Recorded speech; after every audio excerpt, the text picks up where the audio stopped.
Hello, what is up mga monsters or ma'am? Ako po si Ralph Cifra, isang visual artist from Manila, and today we are going to talk about the YOLO Park Optimus Prime Earth Mode Plastic Model Kit series from Transformers Bumblebee movie. Super thank you very much, client RB from Mandaluyong. Thank you very much for giving me this opportunity na makapag-customize ng Optimus Prime from YOLO Park. Tingnan nyo naman yung manual, oh. Grabe, para siyang storybook. Kapal. So ito yung complete diagram niya. So you have the front, back, and the side. Meron din siyang dalawang weapons. Yung weapons niya nakalagay dito ay Energon Axe, inspired by the double-edged axe of Transformers Movie 3. It is designed with a lightweight single edge and combined with featured characters of Optimus Prime.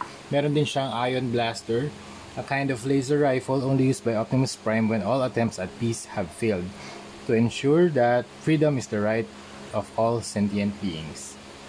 And also, meron din siyang tribute to Transformers G1, reveal of Matrix of Leadership. Okay.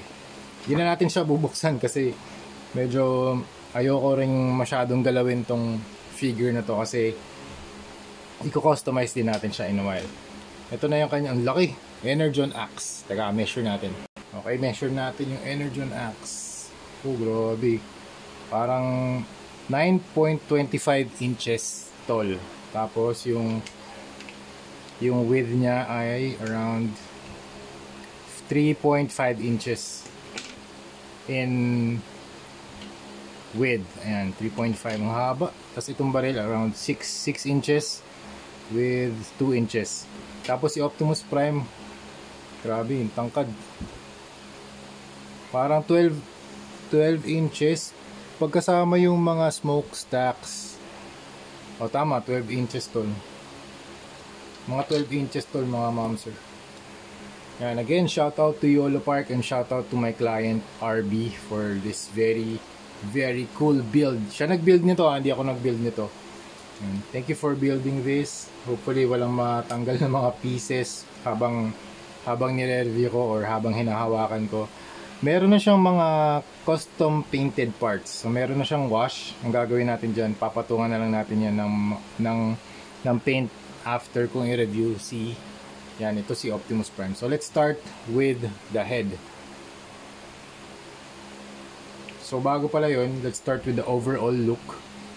Grabe, punong-puno ng details, ng mechanical details, ng mga screws, ng mga bolts, ng mga hydraulics, ng mga mechanism, mga gear.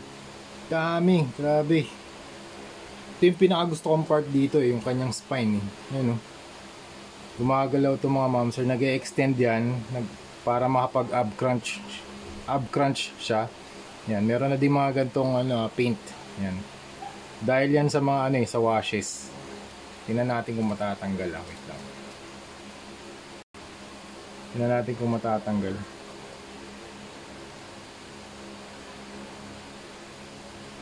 Tingnan natin kung matatanggal using alcohol and cotton buds.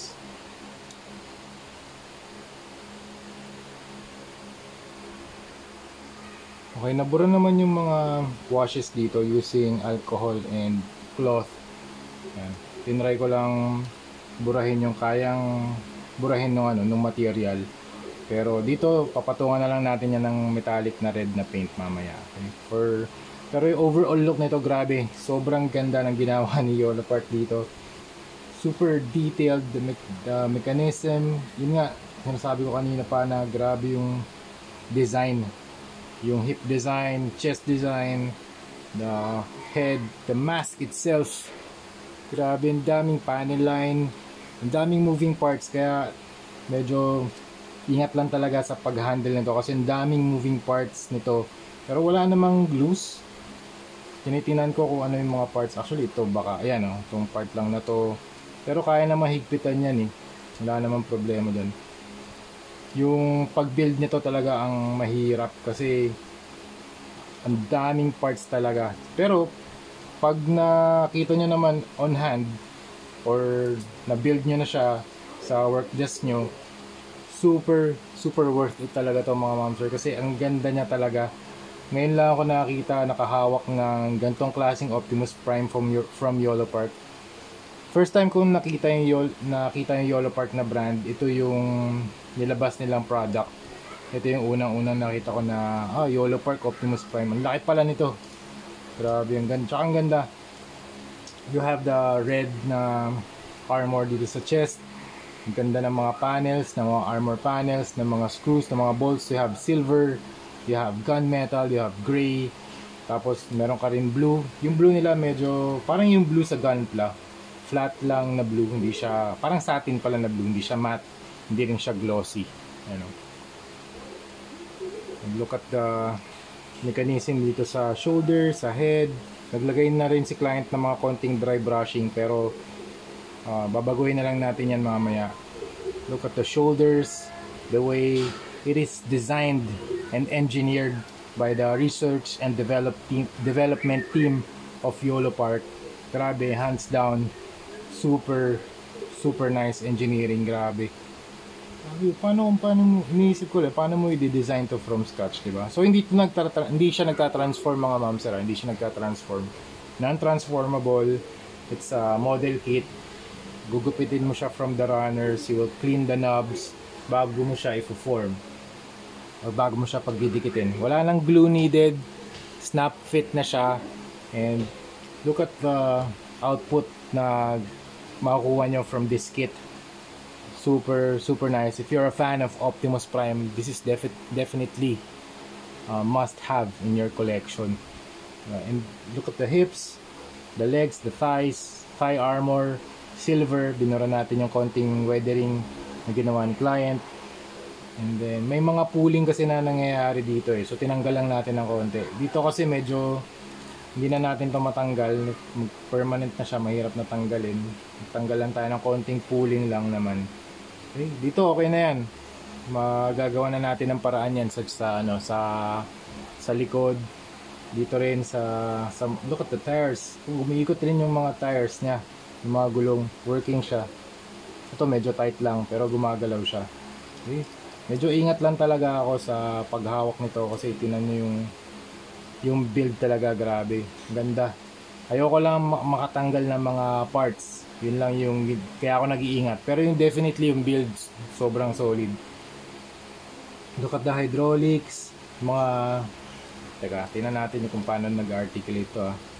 Yung articulation, sige, punta na tayo sa articulation. The head. Tayo dito sa head. Okay, up, down, left and right, tilt. Oh, nice. Rotation. Tapos dito sa arms, alam ko pwede yan 360. Dahan-dahan lang talaga ako. Okay, out, down, tapos movement. Okay, nice. Tapos baba. Okay. Tapos dito sa ab crunch, dahan-dahan lang. Ayan o. Tignan nyo yung extension o. Diba? Panalo. Tapos dito rin, alam ko nagagalaw din itong mga side skirts. Ayan, side skirt armor. Out. Ayoko na rin galawin. Baka may masira pa ako. Ayan. Out. Okay. Kick. Pwede rin gumalaw to. Okay. Rotation dito meron. Tapos baba. Look at the mechanism. Grabe oh.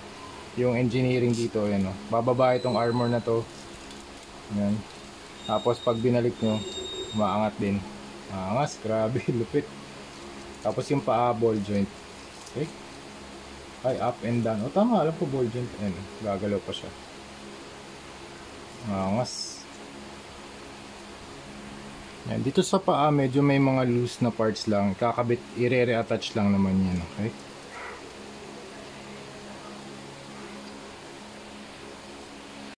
Tinan nyo yung kamay. Daming parts. Grabe, nakakaloko to i-build. Grabe. Ilang hours kaya to binild ni client, no? Grabe.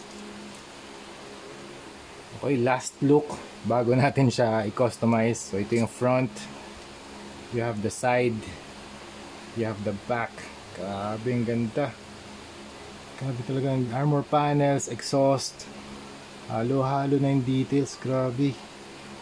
very intricate na Optimus Prime. Ito na ata yung pinaka-intricate na nahawakan ko for now. Grabe. Pero for sure marami pang maglalabas na Optimus Prime from YOLO Park, and super looking forward ako for that. Super looking forward ako sa mga new releases na mga Optimus Prime na toys. Grabe, yung ganda. Okay, that's it for now. Yun muna mga ma'am sir, i-prepare na natin yung customization natin. Okay, kaya thank you for watching and see you sa next video. Bye bye.